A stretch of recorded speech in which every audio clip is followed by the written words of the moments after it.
लग्नानंतर होईलच प्रेम या मालिकेच्या पुढील काही येणाऱ्या भागांचे अपडेट जाणून घेऊया आपल्या आजच्या या व्हिडिओमध्ये. चला तर मग प्रेक्षकांनो, अजिबात वेळ वाया न घालवता सुरुवात करूया. तर आता आपण इथे पाहणार आहोत की कशा पद्धतीने आता पार्थच्या लक्षात त्याची व नंदिनीची चूक येताच पार्थ आता नंदिनीची आणि धनंजयची समजूत काढणार, तर दुसऱ्या बाजूला मालिनी काकू ह्या पुन्हा एकदा जीवाला नव्याने उभारी धरण्यासाठी आधार देणार.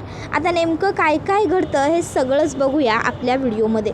तर आता आपण इथे पाहिलेलं आहे की जीवा हा घरी परत आलेला आहे आणि आता जीवा घरी परत आलेला आहे, पण जीवा हा नंदिनीला घेऊन आलेला नसतो. तर घरातल्या सगळ्यांनाच वाटतं की जीवा आणि नंदिनी दोघंजणं सोबतच घरी परत आलेत. त्यामुळे आता विक्रम आणि मालिनी त्याचबरोबर घरातले पार्थ, काव्या हे सगळेच आनंदाने पुढे येतात. तर आता विक्रम म्हणत असतो, मुलगा सून येती घरा तोची दिवाळी दसरा. काय मस्त, आता सगळं कुटुंब एकत्र नाश्ता करूया. त्याबरोबर जवळ आल्यावर पार्थ नोटीस करतो की जीवाबरोबर नंदिनी नाही आहे. त्यामुळे मग पार्थ आता लगेच जीवाला विचारतो, जीवा नंदिनी कुठे? त्याबरोबर जीवा लगेच विचारतो, नंदिनी? कोण नंदिनी? आता जीवाने कोण नंदिनी हा जो काही प्रश्न विचारलेला असतो त्यानंतर आता सगळ्यांनाच खूप मोठा आश्चर्याचा धक्का बसतो की जीवा चक्क हे असं काय बोलतोय. पार्थ म्हणतो, जीवा काय बोलतोयस तू? तुला कळतंय का? त्याबरोबर मग काव्यसुद्धा म्हणते, जीवा अरे काय झालंय? कोण नंदिनी असं का विचारतोयस तू? नंदिनी ताई कुठे? ती आली नाही आहे का तुझ्याबरोबर? जीवा अरे बोल ना काहीतरी. त्याबरोबर मालिनी काकूंच्या लक्षात येतं की जीवाचा मूड अपसेट आहे. मग मालिनी काकू लगेचच म्हणतात, एक मिनटं, त्याला असं दारातच नका उभं करून ठेवू. जीवा तू आधी आतमध्ये ये, आतमध्ये येऊन बस, बरं बसून आपण बोलूया सगळेजण. ये आत ये, तसं तिथे थांबू नको दरवाजात. आणि मग मालिनी काकू ह्या लगेच जीवाला आतमध्ये घेऊन येतात, बसवतात आणि मग विचारतात की काय झालं जीवा, नंदिनी कुठे? त्यावेळी मग जीवा म्हणतो, हरलोय मी, सपशेल हरलो, नाही आली नंदिनी माझ्याबरोबर परत. 21 दिवस एवढे कठोर परिश्रम करून यथासाथ प्रयत्न करूनही मी नंदिनीला मनवू शकलो नाही म्हणजे तिला जाणवतं आहे माझं प्रेम, कळून चुकलं आहे तिला माझं तिच्यावर किती प्रेम आहे किंवा मी तिच्याशिवाय नाही राहू शकत. तिने स्वतःहून माझ्यासमोर ही गोष्ट कबूलसुद्धा केली की तीसुद्धा माझ्याशिवाय नाही जगू शकत, माझ्याशिवाय तीसुद्धा अपूर्ण आहे. पण शेवटी राग, इगो, हट्ट मध्ये येतो आहे. तुम्ही दोघं ना, पार्थदादा तू आणि नंदिनी, तुम्ही दोघं आम्हा दोघांना समजूनच घेत नाही आहात रे. आम्ही तुम्हाला समजवलं, तुम्हाला सांगितलं आमच्याशी भांडा, आमच्यावर रागवा, ओरडा, पण तुम्ही काहीच करत नाही आहात. तुम्ही त्याच जुन्या आठवणी मनात ठेवताय आणि आमचं प्रेम मारून टाकताय. हे असलं प्रेम ना तुम्हालाच लखला बसो. एवढं बोलून जीवा आता पार्थसमोर हात जोडतो. त्याबरोबर मग आता लगेचच पार्थच्या लक्षात येतं की याचा अर्थ नक्कीच आता आपलीसुद्धा कुठेतरी जाऊन काहीतरी चूक होतीये, आपणसुद्धा कुठेतरी कमी पडतोय. जर आपण खरोखरच बघायला गेलो तर जीवाने आणि काव्याने दोघांनीसुद्धा आपल्याला मनवण्यासाठी खूप एफर्ट्स घेतलेत आणि आपण मात्र प्रत्येक वेळी त्यांच्यावरती रागवलो आहे, डाफरलो आहे, त्यांना त्रास होईल असंच वागलो आहे. तर दुसऱ्या बाजूला आता जो गुड्डू असतो तो गुड्डू आता जीवाच्या आणि नंदिनीच्या फोटो फ्रेम वगैरे जे काही उरलेलं असतं ते सगळं घेऊन नंदिनीकडे येतो आणि नंदिनीला म्हणतो, नंदिनी भाऊजी, आम्ही इथे जीवा भैयाची कुठल्याही पद्धतीची बाजू घ्यायला नाही आलेलो, तर तुम्हाला खरं सांगून टाकायला आलो आहे भाऊजी. त्यानंतर तुम्ही आम्हाला कामावरून कमी केलं तरीही आमची काही हरकत नाही. तसं पण साहेबांनी आम्हाला फक्त जीवासाहेब इथे असेपर्यंत थांबायला सांगितलं होतं. रात्री तुम्हाला जीवा दारू पाजली नव्हती, ती दारू मी माझ्यासाठी आणली होती आणि तुम्ही पाणी समजून ती दारू पिऊन गेलात. त्याबरोबर हे ऐकून आता नंदिनीला खूप मोठा धक्का बसतो. नंदिनी म्हणते, काय खरं बोलतोयस तू गुड्डू? खरंच ती दारू जीवांनी मला नव्हती पाजली? गुड्डू म्हणतो, आमच्या पिंकीची शपथ भाऊजी, मी खरं बोलतोय. त्याबरोबर आता दुसऱ्या बाजूला पार्थ विचार करतो की नाही, आपण कुठेतरी जाऊन चुकतोय. आपण जीवाला आणि काव्याला आता संधी दिली पाहिजे. त्यांनी आता त्यांच्या चुकीची शिक्षा भोगून झालेली आहे. आता झालं तेवढं पुरे झालं. आता त्यांच्याबरोबर आपण सुद्धा व्यवस्थित वागायला हवं. कमीत कमी त्यांना चान्स तर दिला पाहिजे स्वतःला सिद्ध करण्याचा, स्वतःला सुधरवण्याचा. काव्याने माझ्यासाठी किती काय प्रयत्न केले आणि जीवाने सुद्धा नंदिनीला मनवण्याचे खूप प्रयत्न केले. पण आता जर नंदिनी ऐकत नसतील तर मला एकदा नंदिनींबरोबर बोलायलाच हवं. असा विचार करून पार्थ हा ठरवतो की नंदिनीच्या घरी जायचं आणि नंदिनीला भेटायचं. मग आता संध्याकाळी चहा वगैरे पिऊन झाल्याच्या नंतर पार्थ, आई माझं थोडं महत्त्वाचं काम आहे, मी जरा जाऊन येतो एवढं मालिनी काकूंना सांगतो आणि घरातनं बाहेर पडतो. आता पार्थ गाडीमध्ये बसून ड्राईव्ह करताना विचार करत असतो की मी नंदिनींना समजवायला जातोय खरं, पण नंदिनी माझं ऐकून घेतील का? त्या मला समजून घेतील का? की त्यांनाही असंच वाटेल की मी माझ्या भावाची बाजू घेतोय आणि मी भावाच्या बाजूनेच त्यांच्याशी बोलायला चाललो आहे. खरं तर मी कोणाचीही काही बाजू वगैरे घेत नाही आहे. मी फक्त त्या दोघांना आता एक संधी दिली पाहिजे अशी इच्छा नंदिनींजवळ बोलून दाखवणार आहे. बघता बघता आता पार्थ हा नंदिनीच्या घराच्या दरवाज्यात पोहोचतो. घराची डोरबेल पार्थ वाजवतो. नंदिनीला वाटतं जीवाच असेल. नंदिनी येऊन धावतच दरवाजा उघडते. समोर पार्थ असतो. नंदिनी म्हणते, पार्थ तुम्ही? त्यावर पार्थ म्हणतो, का काय झालं? दुसरं कोणी येणं अपेक्षित होतं का? त्यावर नंदिनी म्हणते, नाही तसं काही नाही आहे. पार्थ म्हणतो, तुम्हाला काय वाटतं नंदिनी? मला कळत नाही आहे का तुमच्या मनात काय सुरू आहे ते? जीवाची वाट बघत होतात ना इथे तुम्ही आता? त्यावर नंदिनी म्हणते, पार्थ या ना प्लीज, तुम्ही आतमध्ये या. असे दारात का उभे आहात? या ना. पार्थ आतमध्ये येतो. नंदिनी म्हणते, तुम्ही असे अचानक? पार्थ म्हणतो, महत्त्वाचं बोलायचं आहे थोडं. नंदिनी म्हणते, हो हो चालेल, पण या आधी तुम्ही बसा, मी तुमच्यासाठी चहा कॉफी काहीतरी घेऊन येते. काय घ्याल तुम्ही? चहा कॉफी? त्याबरोबर लगेचच आता पार्थ म्हणतो, काहीच नको. नंदिनी म्हणते, अहो असं काय करताय पार्थ? काहीतरी घ्यावं लागेल ना तुम्हाला सुद्धा, तुम्ही एवढं माझ्या माहेरी आलाय. पार्थ म्हणतो की नंदिनी प्लीज सध्या तुम्ही माझ्यासोबत इथे बसा, मला तुमच्याबरोबर एका महत्त्वाच्या विषयावर बोलायचं आहे. नंतर आपण चहा कॉफीचं बघूयात ना. इतक्यात त्या ठिकाणी शारदा येते. शारदा म्हणते, अगं बाई जावई बापू तुम्ही कसे आहात? आणि हे काय तुम्ही एकटेच आलात? काव्याला नाही बरोबर आणलं? ती कशी आहे? आणि तुमच्या घरचे सगळे कसे आहेत? पार्थ म्हणतो, सगळे मजेत. ठीक, मला बोलायचं होतं थोडं महत्त्वाचं म्हणून मी आलो आहे. त्यावर लगेचच ती म्हणते, अच्छा अच्छा बसा ना बसा, तुम्ही बसा, मी एक काम करते, तुमच्यासाठी चहा कॉफी काहीतरी घेऊन येते आणि खायलासुद्धा बनवते गरम गरम माझ्या हातचं काहीतरी. आणि मग ती लगेचच किचनमध्ये जात असते. किचनमध्ये जाता जाता तिच्या डोक्यात विचार येतो की धनंजयलासुद्धा सांगावं पार्थ आल्याचं. सकाळी जीवाबरोबर एवढे वाईट वागलेत, कमीत कमी आता पार्थबरोबर तिथे चांगलं वागायला हवं त्यांनी. मग लगेचच शारदा धनंजयकडे येते आणि धनंजयला सांगते, खाली आपले धाकटे जावई आलेत.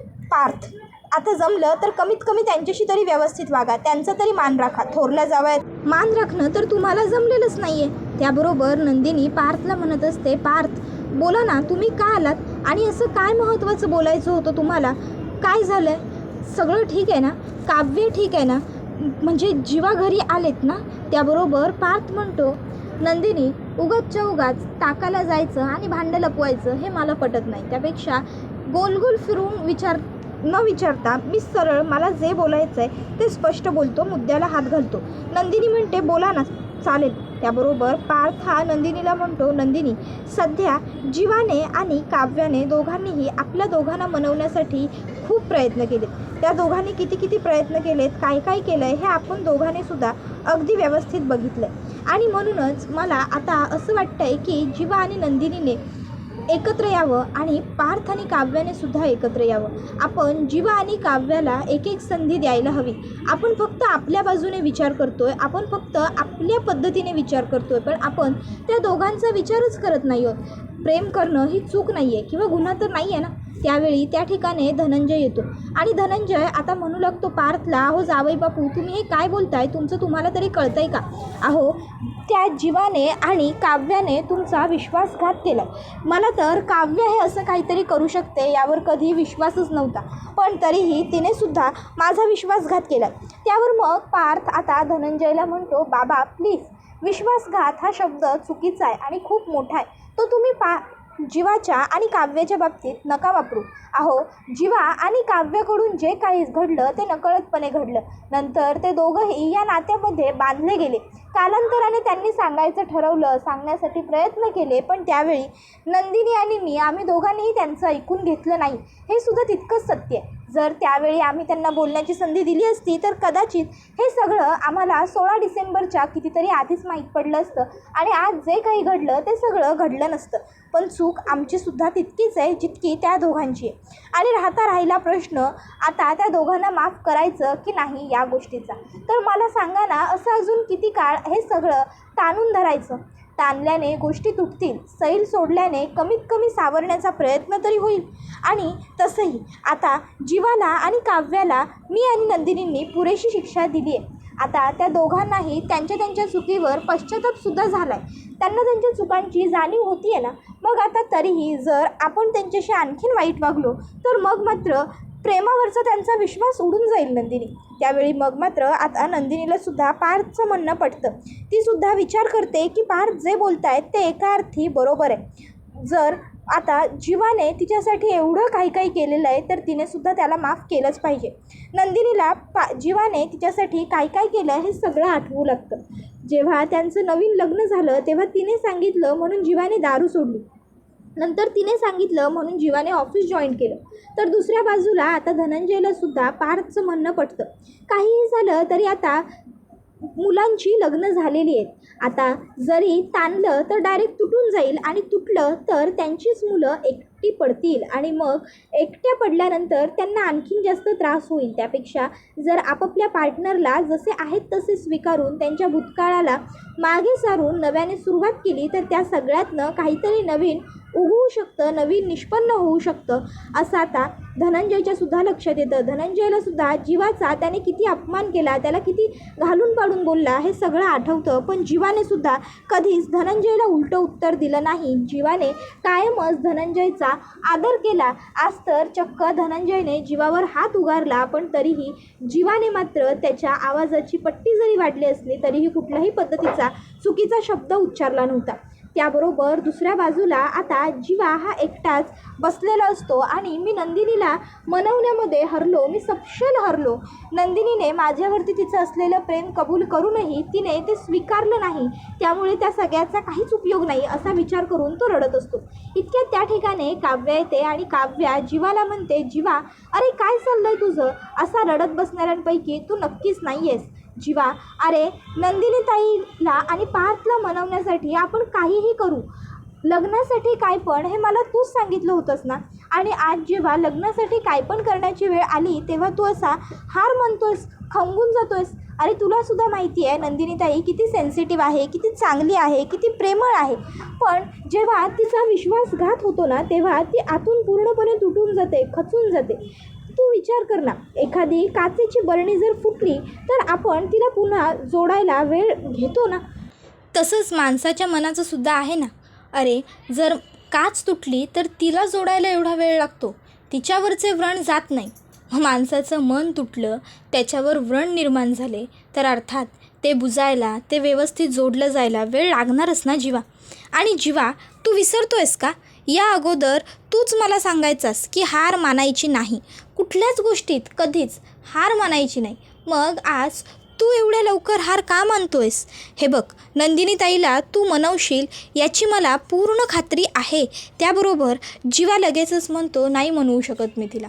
माझे सगळे प्रयत्न करून झालेत आणि असं नाही आहे की नंदिनीला माझं पटत नाही आहे किंवा तिचं माझ्यावरती प्रेमच नाही आहे. तिचं माझ्यावरती प्रेम आहे आणि ही गोष्ट तिने स्वतःसुद्धा कबूल केलेली आहे. पण तरीसुद्धा ती आता नाकारते ह्या गोष्टीला की तिचं माझ्यावरती प्रेम आहे. ती ही गोष्ट एक्सेप्ट करत नाही आहे की तिचं माझ्यावरती प्रेम आहे. तुला माहिती आहे काल चुकून नंदिनी दारू प्यायली. गुड्डूने स्वतःसाठी दारू आणली होती आणि पाणी म्हणून नंदिनी चुकूनच ती दारू प्यायली. दारू प्यायल्यानंतर तिने तिच्या मनातली प्रत्येक गोष्ट मला सांगितली. मी रिक्षात राहत असल्याचं तिला वाईट वाटत होतं, मी असं एकटं राहत असल्याचं तिला दुःख होत होतं, पण मी तिच्यासाठी तशी रिक्षा घेऊन गेलो, तिच्यासाठी मी एवढं काही काही करत होतो, हे सगळं तिला आवडत होतं. हे सगळं काल तिने मला स्वतःच्या तोंडाने सांगितलं. पण तरीही ती माझ्याबरोबर घरी आलेली नाही आहे. मग मी आता काय करू सांग ना. हरलोय मी आता काव्य, मी हरलोय. मला काहीही करायचं नाही आहे आता मी सगळं नशिबावर सोडून देणार आहे. त्याबरोबर त्या ठिकाणी मालिनी येते आणि मालिनी ही आता जीवाच्या पाठीवर हात ठेवते आणि ती म्हणते, सॉरी, म्हणजे खरं तर मी असं तुमचं दोघांचं बोलणं ऐकायला नको होतं. तुमचंच नाही, कोणी कोणाचं असं बोलणं चोरून ऐकू नये असं म्हणतात. पण तरीही आज माझ्या मुलांच्या आयुष्याचा प्रश्न आहे त्यामुळे मी तुमचं बोलणं ऐकलं. जीवा काय म्हणालास तू हरलायस. जीवा अरे नेहमी तूच म्हणतोस ना विक्रम देशमुखांचा मुलगा आहेस म्हणून तू, आणि एवढ्या लवकर हार मानलीस. तुला माहिती आहे जेव्हा मी तुझ्या बाबांवर रागून एकदा माहेरी गेले होते ना, म्हणजे आमच्यात काही फार भांडणं कधी झाली नाही. लग्नानंतर आमच्यात एकदाच भांडण झालं होतं आणि तेव्हा मी रागून माझ्या माहेरी गेले होते. तेव्हा तर हे असे काही फोन वगैरे नव्हते, तर काही व्लॉग वगैरे शूट करायला. तेव्हा तुझ्या बाबांनी मला मनवलं. माझासुद्धा राग तुझ्या नंदिनीसारखाच होता, पण तरीही त्यांनी मला मनवलं आणि मी त्यांचं ऐकलं. का माहिती आहे? कारण ही होती आमच्या प्रेमातली इच्छाशक्ती, ही होती आमच्या प्रेमातली ताकद, ज्यांनी आम्हा दोघांचेही प्रयत्न यशाला आले. माझा राग मी स्वतः मागे सोडला आणि त्यांनी त्यांचा मेल इगो, परत आजची मुलं तुम्ही काय म्हणता, ते स्वतःचं काहीतरी तुमचं असतं ना, तुमच्या आतमध्ये असं, ते सगळं त्यांनी बाजूला सोडलं आणि त्यांनी प्रयत्न केले आणि म्हणून आजपर्यंत आम्ही दोघंजणं एकत्र आहोत. म्हणून आम्ही दोघं एकमेकाचा वरण भात आहोत. समजलं? त्याबरोबर आता लगेचच त्या ठिकाणी वसुहत्या हे सगळं ऐकत असते. वसुहत्या लगेच पुढे सरसावते आणि म्हणत असते, कशाला गं मालिनी उगाचच्या उगाच तू त्या दोघांनाही खोट्या आशा दाखवतेस? त्या दोघांनी उधळलेले रंग काही कमी आहेत का? तर पार्थने आणि त्या बिचाऱ्या नंदिनीने त्यांना माफ करावं अशी तुझी अपेक्षा आहे. उलट मला तर वाटतं ह्या दोघांनी ना हे सगळे प्रयत्न करणं सोडून दिले पाहिजे. त्या पार्थला आणि नंदिनीला सुखाने शांतपणे जगू द्यायला हवं. काय गरज आहे ह्या दोघांना त्या बिचाऱ्यांच्या आयुष्यामध्ये सारखी ढवळाढवळ करायची? ते दोघं कुठेतरी जाऊन पुढे सरकण्याचा विचार करतायत, मूव ऑन होण्याचा प्रयत्न करतायत, पण हे दोघं मात्र त्यांना मूव ऑन होऊच देत नाही आहेत. सतत त्यांच्या पाठी पडलेत. ते बिचारे सगळा भूतकाळ विसरून पुन्हा त्यांच्या कामाधंद्याला लागण्याचा प्रयत्न करतायत, काहीतरी वेगळं करण्याचा प्रयत्न करतायत, पण नाही, ह्या दोघांना तर ते बघवतच नाही आहे ना. स्वतःसुद्धा सगळं काही सोडून देऊन पुन्हा एकदा नव्याने आपलं आयुष्य जगायला सुरुवात करायची, पण नाही, ह्या दोघांना त्या दोघांना फक्त त्रासच द्यायचा आहे. बरोबर ना? अरे बाबांनो, सोडून द्या सगळं. तसंही तुम्ही डिवोर्स पेपर्सवरती सह्या केल्या आहेत. आता तुमचा डिवोर्स होणारच आहे. मग काय गरज आहे तुम्हाला या सगळ्यात पडण्याची आता पुन्हा?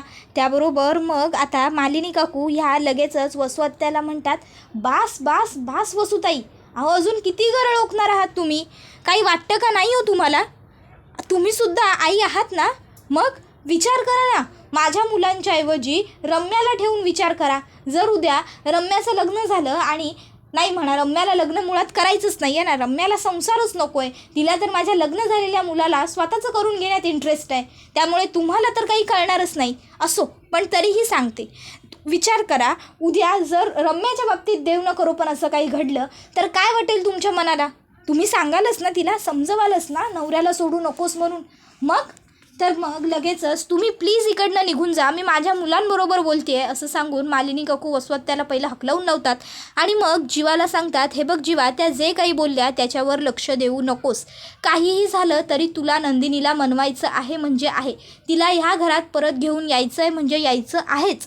प्रयत्न हरायचे नाही आहेत, खचायचं नाही आहे. आज नाही उद्या, उद्या नाही परवा, परवा नाही तेरवा, कधी ना कधीतरी तिला तुझं ऐकून घ्यावंच लागणार आहे. कारण बायकोला नवऱ्याशिवाय आणि नवऱ्याला बायकोशिवाय गत्यंतर नसतं. ही दोन जी नाती आहेत ना, ही अशी असतात, रागवतात, चिडतात, भांडतात, बोलतात, वेळेप्रसंगी एकमेकाला मारतील सुद्धा, पण तरीही ती दोघंजणं एकमेकाला शेवटी समजून घेतातच. त्यामुळे तू काळजी करू नकोस, नंदिनी तुला समजून घेणार. ही काळ्या दगडावरची पांढरी रेग आहे. त्याबरोबर हा व्हिडिओ इथेच संपतो. व्हिडिओ आवडला असेल तर व्हिडिओला लाईक करा, चॅनलवर नवीन असाल तर चॅनलला सबस्क्राईब करा आणि बेल आयकॉन आठवणीने प्रेस करा, जेणेकरून तुम्हाला पुढच्या प्रत्येक व्हिडिओचं नोटिफिकेशन मिळत जाईल आणि सर्व व्हिडिओंचा आनंद हा अगदी उत्तम पद्धतीने घेता येईल. चला तर मग प्रेक्षकांना आजच्या पुरतं इथेच थांबूया.